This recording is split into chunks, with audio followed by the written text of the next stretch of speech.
Selamat malam Bapak Ibu, saudara-saudari yang dikasihi Tuhan Yesus. Selamat malam. Shalom.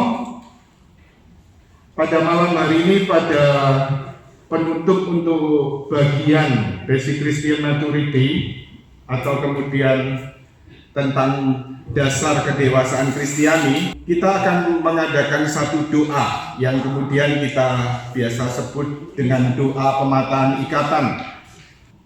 Baik, Bapak Ibu, saudara-saudari yang dikasihi Tuhan Yesus. Kalau lihat di gambar ini, ya, kalau orang dibelenggu, apalagi dirantai, ya, misalnya terikat rantai, itu bebas enggak? Ya, tentunya tidak bebas, ya, tidak menyenangkan. Nah, tetapi tanpa kita sadari, ya, karena kelemahan, karena dosa kita juga seringkali dibelenggu, ya, dibelenggu seperti dirantai ini, ya. Nah, siapa yang sanggup membebaskan kita? Tentunya kita percaya dalam iman, kita akan menyatakan bahwa yang sanggup membebaskan kita, melepaskan kita dari segala belenggu-belenggu rantai ini adalah Tuhan Yesus sendiri. Jadi Tuhan Yesus sendiri. Nah, jadi dalam hal ini, pada kesempatan malam ini, kita juga pada bagian penutup dari BCM ini, kita akan berdoa. Jadi dalam realitas perjuangan rohani, mungkin tanpa kita sadari selama ini, mungkin kita sendiri tidak nyadar, ya, kalau kita ini terikat atau dibelenggu oleh hal-hal ini, entah itu oleh dunia, ya, kemudian daging, kemudian roh jahat, kemudian juga dosa.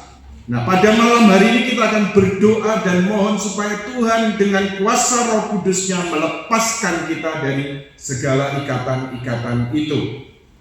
Baik, mari sebelum kita masuk lebih lanjut, kita lihat dalam Injil Yohanes bab 8 ayat 30 sampai 36. Kita baca bersama-sama, kebenaran yang memerdekakan. Setelah Yesus mengatakan semuanya itu, banyak orang percaya kepadanya. Maka katanya kepada orang-orang Yahudi yang percaya kepadanya, "Jikalau kamu tetap dalam firman-Ku, kamu benar-benar adalah murid-Ku, dan kamu akan mengetahui kebenaran, dan kebenaran itu akan memerdekakan kamu." Jawab mereka, "Kami adalah keturunan Abraham dan tidak pernah menjadi hamba siapapun. Bagaimana engkau dapat berkata kamu akan merdeka?" Kata Yesus kepada mereka, "Aku berkata kepadamu, sesungguhnya setiap orang yang berbuat dosa adalah hamba dosa. Dan hamba tidak tetap tinggal dalam rumah, tetapi anak tetap tinggal dalam rumah. Jadi apabila anak itu memerdekakan kamu, kamu pun benar-benar merdeka." Jadi kalau kita terikat pada dosa, ya, kita jatuh dalam dosa, ataupun juga dengan segala keterikatan kita, ya, pada dunia, daging, dan juga setan, ya, kita tidak bebas, ya. Kita menjadi hamba dosa. Nah, tetapi kemudian yang dapat memerdekakan kita, yang dapat membebaskan kita, hanya Tuhan Yesus. Demikian juga kalau pada malam hari ini kita berdoa untuk doa pemataan ikatan, yang dapat mematahkan ikatan-ikatan kita, hanya Tuhan Yesus. Nah, latar belakangnya apa? Mengapa kita perlu juga mendoakan untuk doa pemataan ikatan?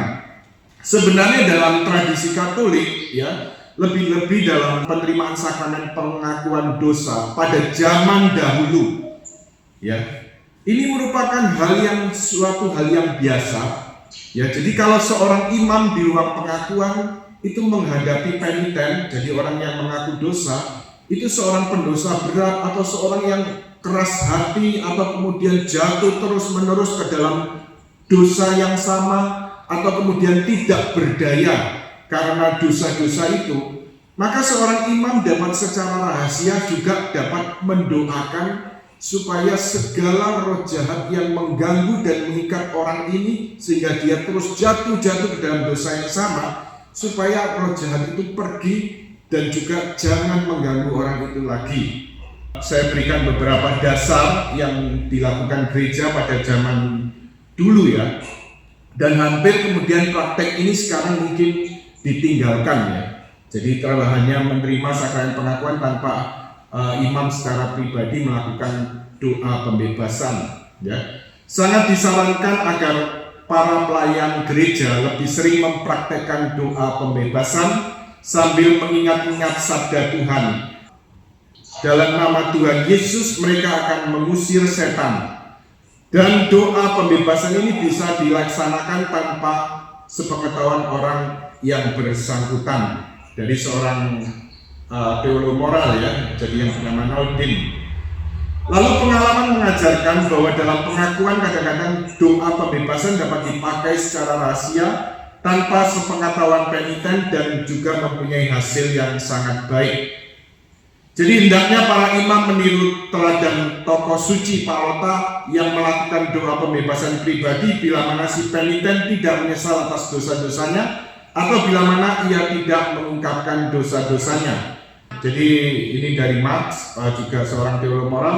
Dianjurkan agar para imam sering menggunakan doa pembebasan pribadi, setidak-tidaknya secara rahasia bagi mereka yang diganggu oleh cobaan atau sikap terlalu hati-hati atas hal-hal kecil. Untuk itu imam dapat memakai rumusan ini dalam nama Yesus Kristus. Hai Ronista, aku memerintahkan kamu untuk keluar dari dalam diri makhluk ciptaan Allah ini.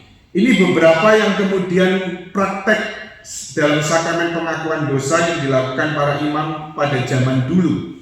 Nah, tetapi praktek untuk juga mendoakan doa pembebasan secara pribadi ini boleh katakan hampir sekarang ini sudah ditinggalkan ya.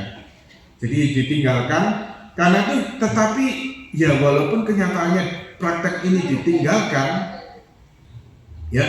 Nah, jadi walaupun praktek ini sekarang tidak dilakukan, kenyataannya bahwa orang yang terikat oleh dosa yang dilakukan berulang-ulang, dia tidak berdaya karena dosa itu tetap ada ya. Dan ini juga bisa karena pekerjaan setan, karena kedagingan, juga karena dunia ya. Jadi pengaruh dunia, pengaruh lingkungan.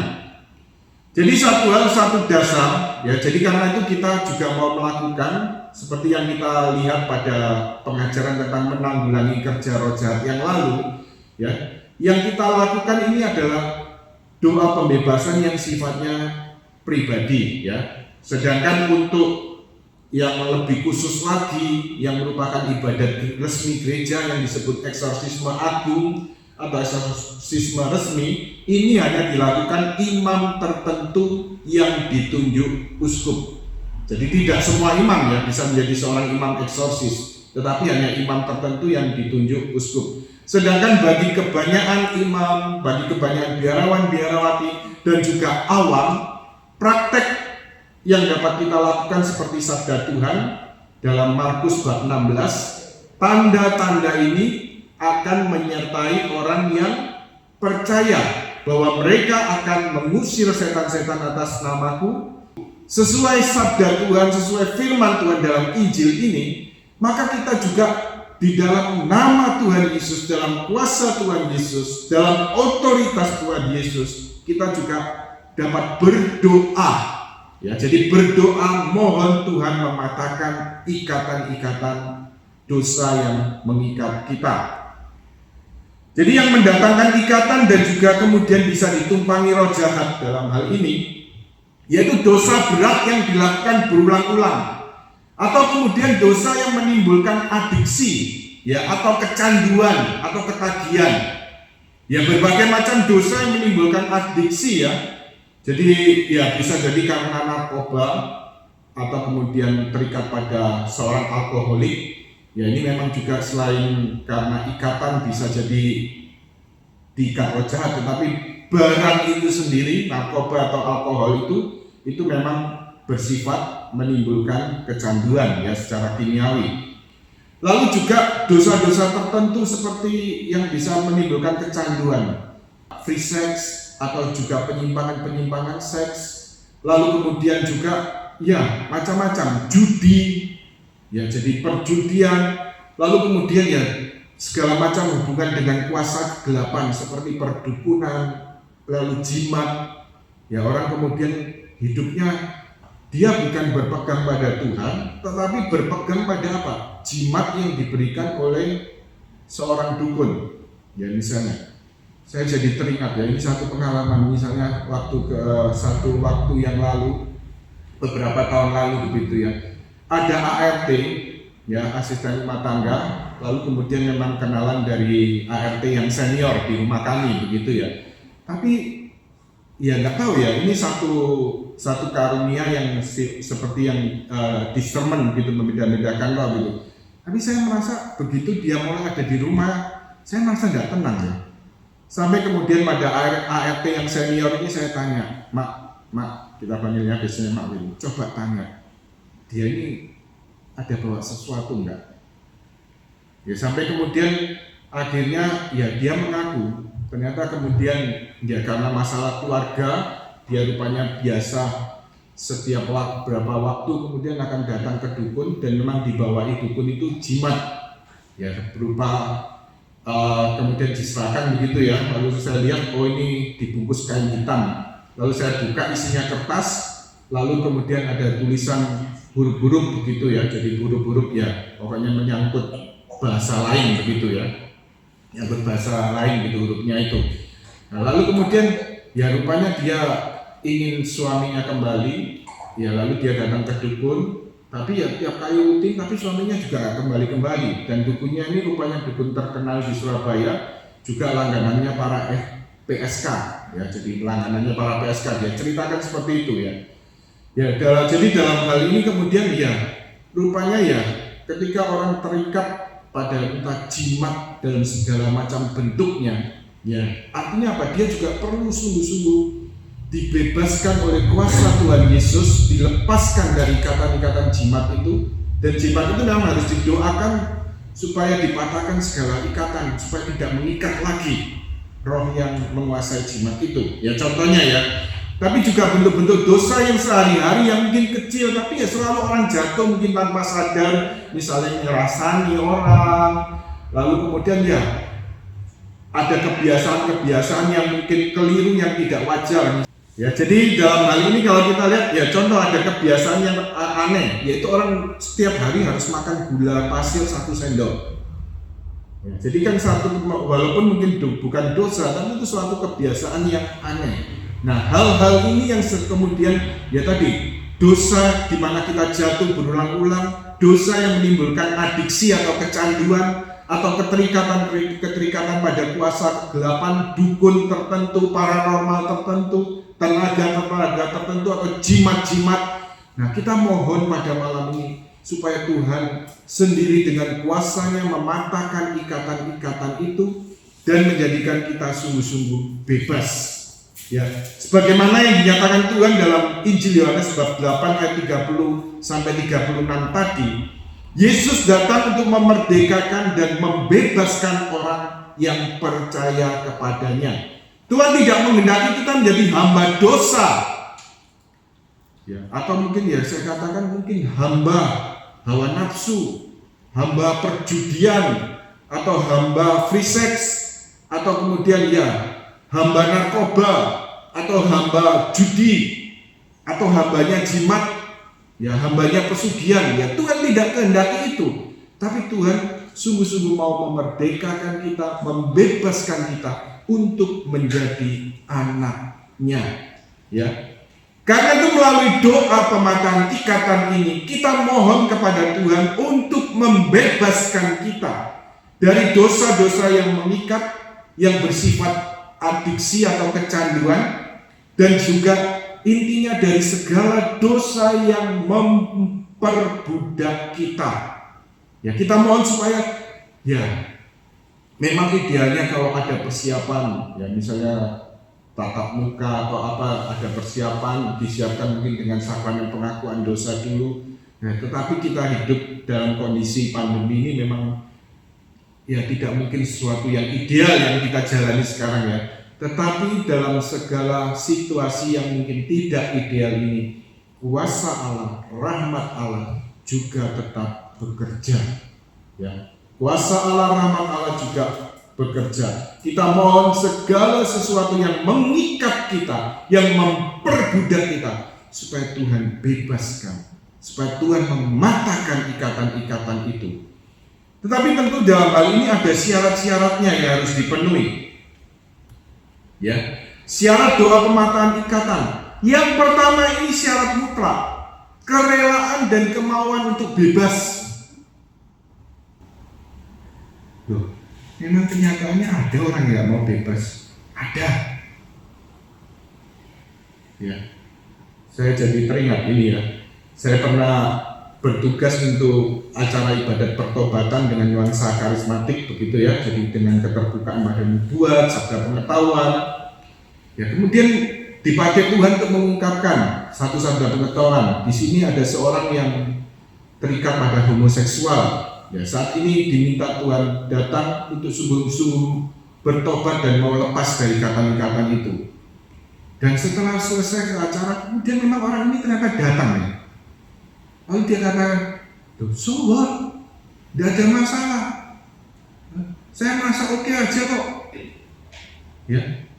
Nah, dalam kondisi seperti ini ya, walaupun saya katakan ya, mau saya katakan gimana ya, maksudnya kalau dalam kasus-kasus homoseksual, gereja memahami sungguh ya, bahwa kecenderungan-kecenderungan ini bisa ada dalam diri seseorang. Tetapi gereja juga menghendaki dengan tegas, karena itu melawan norma-norma.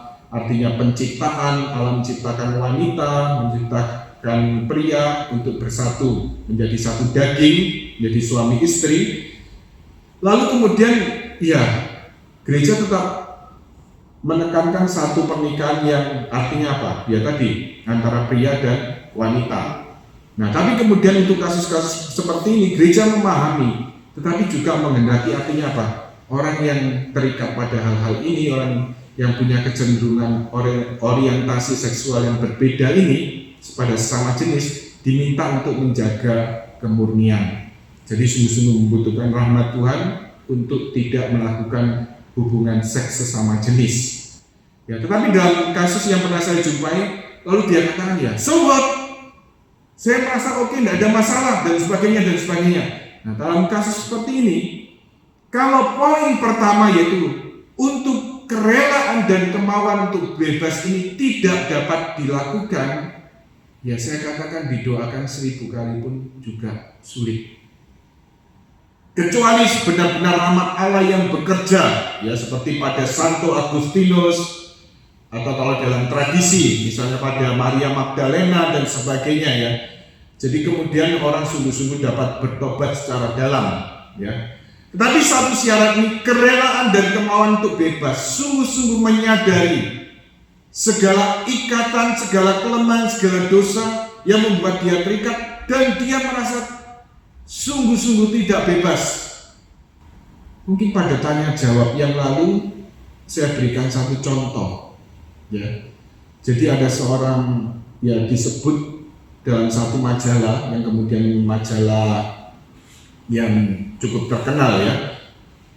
Kemudian rupanya majalah itu memuat artikel paranormal yang trendy. Ya, jadi dengan kemudian ya diceritakan ya gayanya t-shirt, lalu kemudian jeans, lalu rambutnya kepang panjang begitu ya. Lalu kemudian ya dia biasa dipanggil untuk acara-acara besar di Gelora Senayan. Ya, pada waktu itu masih namanya Gelora Senayan ya. Jadi untuk acara-acara besar dia dipanggil menjadi pawang hujan begitu ya. Nah, tetapi rupanya kemudian satu titik, ya dia seorang Katolik dan di situ di latar belakangnya juga diceritakan dia sudah belajar ilmu kemana-mana ya. Nah, tapi dia seorang Katolik rupanya. Lalu satu titik rupanya akhirnya ya dia mengikuti satu retret. Nah dia kemudian sungguh-sungguh ingin bebas. Tetapi setiap acara pencurahan roh dia pasti kemudian dia berapa kali datang, dia datang pencurahan roh, dia selalu pasti manifest yang tidak terkendali. Ya sampai akhirnya kemudian ditangani secara khusus. Nah rupanya kemudian ya dalam satu kesempatan ya di tengah ketika ditangani khusus itu manifestnya tidak karuan, tapi ini ditangani dalam sebuah kapel kecil ada tabernakel. Lalu seorang yang mendoakan, lalu kemudian salah satu bagian tim itu lalu terinspirasi untuk menyatakan pada yang memimpin ya supaya untuk mengeluarkan sakramen Maha Kudus. Ya karena yang memimpin frater waktu itu ya, jadi kemudian dia bisa mengeluarkan sakramen Maha Kudus dari tabernakel, dan begitu dikeluarkan, jadi sakramen Maha Kudus dalam monstran itu dikeluarkan, ditunjukkan pada orang ini, lalu dari manifestasi tidak terkendali tadi, lama-lama akhirnya dia kemudian menjadi tenang, lalu kemudian akhirnya dia bisa menguasai diri, didoakan doa pembebasan dalam nama Tuhan Yesus, supaya segala roh jahat yang mengikat dia supaya pergi dan keluar dari dirinya, dan juga segala ikatan-ikatan dipatahkan. Ya kemudian dia tenang, dia juga kemudian bisa menyerukan terus-menerus nama Yesus, dan malamnya dia menguji dengan doa pencurahan roh. Ada doa pencurahan roh, dia uji, dan ternyata dia sudah tidak manifest lagi. Jadi dia sungguh-sungguh dibebaskan oleh Tuhan Yesus yang hadir dalam sakramen Maha Kudus. Tetapi ini satu hal, satu titik ini sudah dia lalui, yaitu apa? Dia rela dan dia mau. Ya walaupun ini pekerjaannya ya, dan bahkan sampai dimuat majalah terkenal di Indonesia ini ya. Ya jadi yang disebut artikel tentang paranormal yang trendy ini ya. Tapi dia akhirnya sungguh-sungguh mau bebas, dan kuasa Tuhan sanggup untuk membebaskan dia. Jadi satu syarat, rela dan mau untuk bebas. Saya tekankan di sini karena ada orang-orang yang kadang-kadang ya, bahkan ya dalam kasus-kasus doa pembebasan dia tidak mau sungguh-sungguh bebas, atau kemudian ikatan-ikatan dosa yang kecanduan tadi ya, kecanduan dosa-dosa seksual, lalu kemudian narkoba, alkoholik, atau macam-macam kebiasaan ya. Misalnya orang ya hal mungkin kecil, orang nih disebut kecil ya, tidak kecil ya, karena akibatnya juga besar ya. Misalnya merokok, orang keterikatan pada rokok, tidak berdaya. Ya saya sebut, kadang orang disebut dosa protes ya. Nanti rokoknya nggak laku nanti. Tetapi selalu dikatakan merokok dapat membahayakan, jadi menimbulkan ya kanker tenggorokan, ya ada lubangnya dan sebagainya. Tapi yang kadang-kadang gambar-gambar itu tidak efek ya. Tapi saya menemukan kasus, yaitu dosen saya sendiri sampai kemudian abses, harus operasi di Singapura, ternyata darahnya ini hitam, abses di kaki, ujung kakinya, ya salah satu darahnya keluar juga hitam dari ujung kaki itu karena ya rokok tadi penyebabnya. Tapi dalam hal ini kalau orang mau sungguh-sungguh bebas, mau sungguh-sungguh lepas, dia harus membangun niat, mohon pada Tuhan supaya diberi kemauan, supaya diberi niat yang teguh untuk bebas. Satu contoh ya, bahkan seorang kudus seperti Santo Agustinus ini juga harus mengalami satu perjuangan ya. Kita lihat latar belakangnya, bagaimana jatuh dalam berbagai dosa, penyembahan berhala, dewa-dewa Persia, atau kemudian dia juga ya pun diceritakan punya gundik, sampai punya anak juga dari gundik-gundik itu. Ada, kalau nggak salah ada 2 gundik begitu ya. Lalu kemudian sampai dia mengalami satu pertobatan yang dalam. Lalu kemudian dalam konteks zaman itu dia bisa kemudian menerima panggilan menjadi imam, menjadi uskup. Ya, tapi Santo Agustinus ini dia sadar bahwa dia lemah di bidang ini. Tiap hari dia berdoa, Tuhan berilah aku rahmat kemurnian. Tetapi kemudian selalu dalam hati kecilnya selalu mengatakan apa? Nanti saja. Tiap hari dia ulangi lagi, tiap hari, Tuhan berilah aku rahmat kemurnian. Dari hati kecilnya selalu mengatakan nanti saja. Ya. Sampai satu titik akhirnya dia sungguh-sungguh diberikan rahmat oleh Tuhan untuk sungguh-sungguh supaya mau dan rela untuk lepas dan bebas dari segala keterikatannya dan juga menerima rahmat kemurnian. Dan satu titik ini akhirnya dia benar-benar lepas, bebas, dan dia segala gangguan hal-hal yang melawan kemurnian itu hilang daripadanya. Lalu yang tadi satu poin penting yang harus dilalui, yang pertama ini kerelaan dan kemauan untuk bebas. Yang kedua, menjauhi sarana, kelompok atau lingkungan pergaulan yang berhubungan dengan ikatan dosa tersebut. Ya, jadi dalam hal ini kita sadari manusia ini lemah, rapuh. Ya, kita semua ini lemah dan rapuh. Ya, kalau kita misalnya jatuh dalam narkoba, terikat pada narkoba, nah kita sudah mau lepas, kita merasa sungguh-sungguh lepas, tapi kita selalu tetap berteman dalam satu pergaulan, ya satu pergaulan yang artinya ya orang-orang narkoba semua, ya cepat atau lambat ya bisa jatuh kembali ke dalam narkoba, ya. Jadi menjauhi sarana, kelompok, lingkungan, pergaulan yang berhubungan dengan ikatan dosa tersebut. Kalau seorang terikat pada dosa perjudian, tapi tiap hari lewatnya selalu kasino, perjalanan pergi ke kantor, pulang kantor, lewatnya kasino, ya sulit. Lama-lama akhirnya, enggak. Sudah, hari ini enggak, tapi besoknya sebentar aja ya, paling beberapa rupiah begitu ya, dan sebagainya. Atau mungkin orang punya kedekatan pada minuman beralkohol, tapi kemudian masih menyimpan botol-botol minuman alkohol dari luar negeri. Eman dibuang, larang soalnya mahal, ya koleksi ini. Ya, tapi kemudian tiap hari aku mau bebas dari alkohol, tapi ting ya botol-botol itu ya mengundang begitu ya. Aduh, satu sloki aja cukup, besok enggak satu sloki. Ya lama-lama tiap hari satu sloki dan terus ya. Jadi macam-macam. Jadi menjauhi sarana, kelompok, lingkungan, pergaulan yang berhubungan dengan ikatan dosa tersebut. Ya. Lalu kemudian satu hal kita juga perlu, artinya apa? Percaya akan kebaikan dan kuasa Allah. Mari kita lihat dalam Lukas bab 17 ayat 5. Mari kita baca bersama. Lalu kata rasul-rasul itu kepada Tuhan, tambahkanlah iman kami. Ya. Lalu dalam 1 Yohanes bab 3 ayat 19b sampai 22.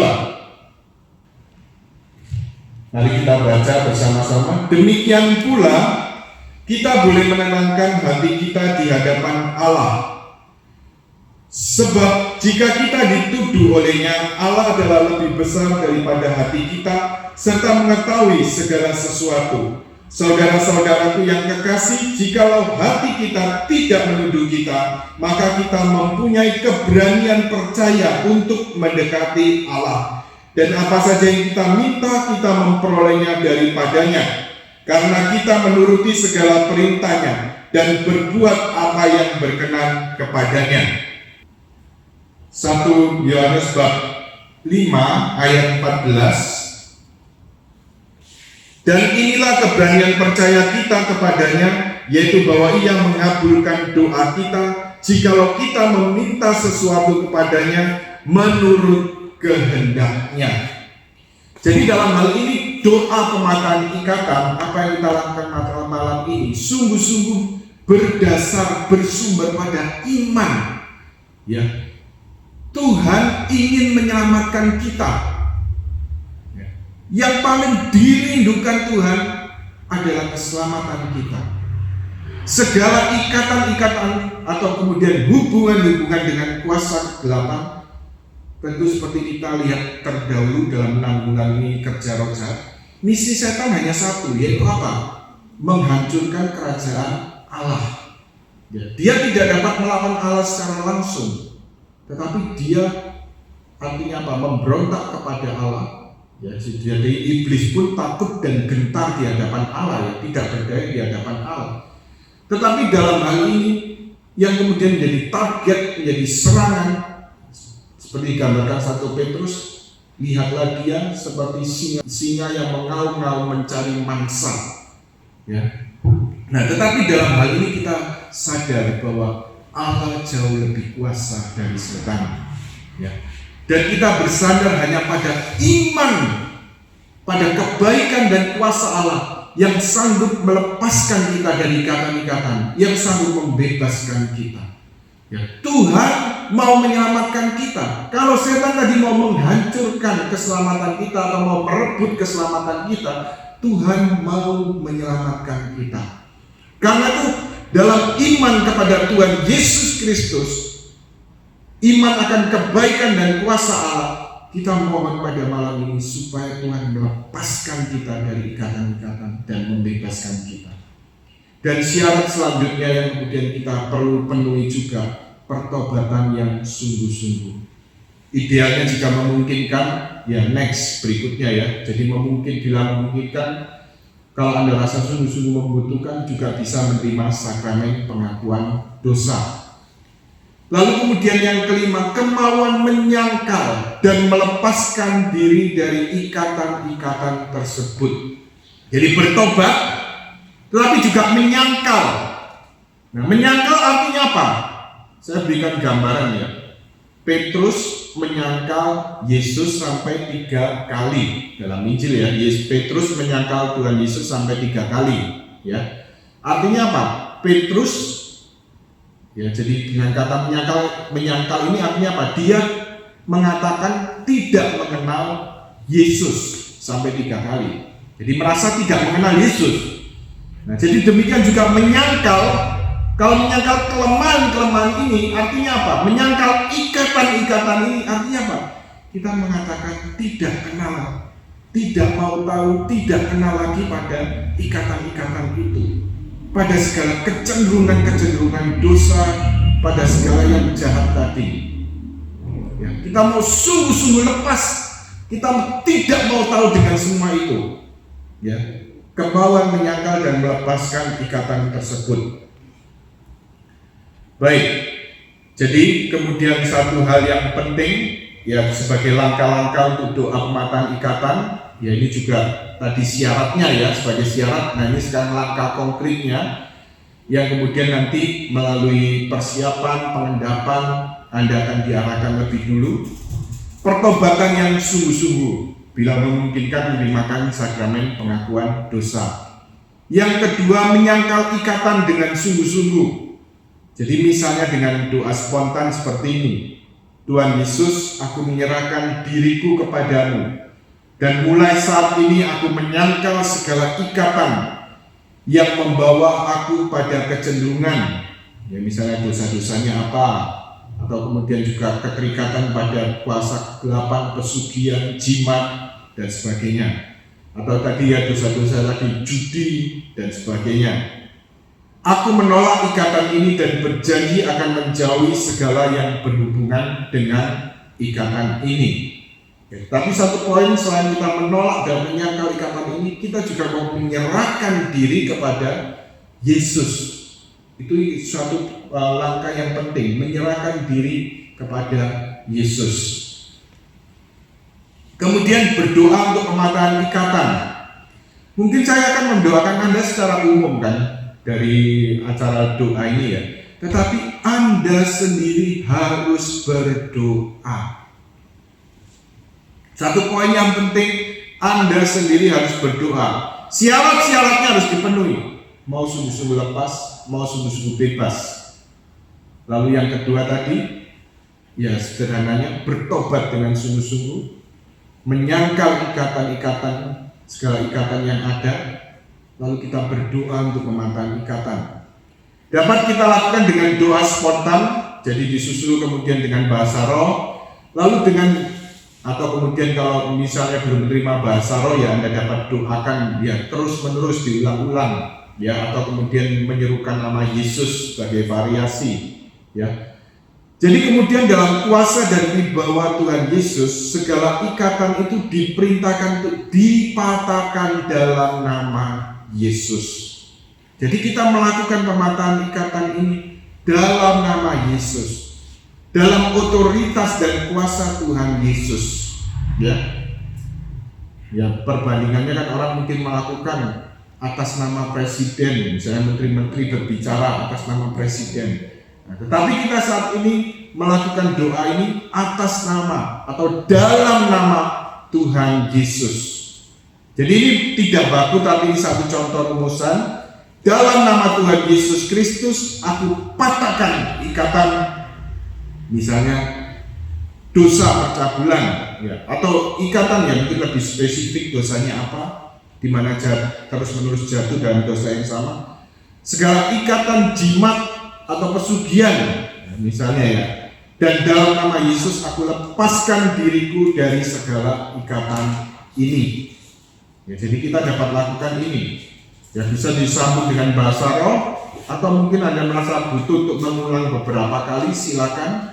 Atau juga melanjutkan dengan misalnya menyerukan nama Yesus dalam hati. Tarik nafas Y, hembuskan nafas sus. Tarik nafas Y, hembuskan nafas sus. Jadi satu hal, ya, jadi secara spontan kita dapat lakukan itu. Jadi intinya dalam nama Yesus saya patahkan ikatan. Nah, apa itu ya? Lalu dalam nama Yesus aku lepaskan diriku dari segala ikatan ini. Beberapa hal praktis ya untuk menghantar kita dalam doa pematahan ikatan. Yang sanggup mematahkan ikatan adalah Tuhan Yesus sendiri. Jadi segala yang kita lakukan ini sebagai sarana, sebagai bantuan. Tetapi kita juga ingat seperti apa yang dikatakan surat Santo Paulus dalam surat kepada jemaat di Efesus. Jadi Tuhan dapat melakukan lebih banyak dari apa yang dapat kita doakan atau kita pikirkan. Jadi yang sanggup mematahkan ikatan adalah Tuhan Yesus sendiri. Dan sebelum kita berdoa untuk pematahan ikatan, kita mohon perlindungan Tuhan. Ya, jadi kita mohon perlindungan Tuhan supaya melindungi kita dan keluarga kita. Ya, melindungi tempat di mana kita tinggal supaya Tuhan jaga dan lindungi. Lalu kemudian setelah melakukan doa pematahan ikatan, ya, jadi prosesnya nanti akan saya hantar dalam pemeriksaan batin, untuk kemudian pertobatan, lalu juga untuk menyangkal segala kecenderungan atau ikatan-ikatan itu, lalu kemudian baru masuk doa pematahan ikatan. Nah, sesudah mendoakan, satu poin penting, ya ibaratnya ikatan-ikatan itu, ya tadi belenggu atau rantai tadi sudah dilepaskan oleh Tuhan Yesus. Nah, kita mohon supaya Roh Kudus ya memenuhi kita, Roh Kudus melindungi kita. Seperti dikatakan dalam firman Tuhan, roh yang ada dalam diri kamu lebih besar dari roh-roh dunia ini. Ya, Roh Kudus yang tidak terbatas jauh lebih besar, jauh lebih kuat dan kuasa dari roh jahat. Lalu satu follow up lebih lanjut, ya ini kalau berkaitan dengan melayani orang, tetapi bagi diri kita pribadi, yaitu apa? Untuk sungguh-sungguh memasuki hubungan pribadi dengan Allah. Ya, untuk sungguh-sungguh mulai berdoa, melakukan Lectio Divina, ya, atau kemudian juga menghayati sakramen-sakramen, ekaristi dan pengakuan dosa. Atau seperti yang saya nyatakan kesempatan yang lalu, saya berikan satu metode doa. Saya sharingkan satu bentuk metode doa dengan doa Yesus. Itu juga menjadi membuat kita semakin masuk lebih dalam hubungan pribadi dengan Tuhan. Dan juga Yesus sendiri yang selalu kita panggil melalui penyeruan nama Yesus. Tuhan Yesus juga sanggup melindungi kita. Jadi ini beberapa hal yang perlu berkaitan doa pematahan ikatan ini. Mari saat ini kita siapkan hati kita.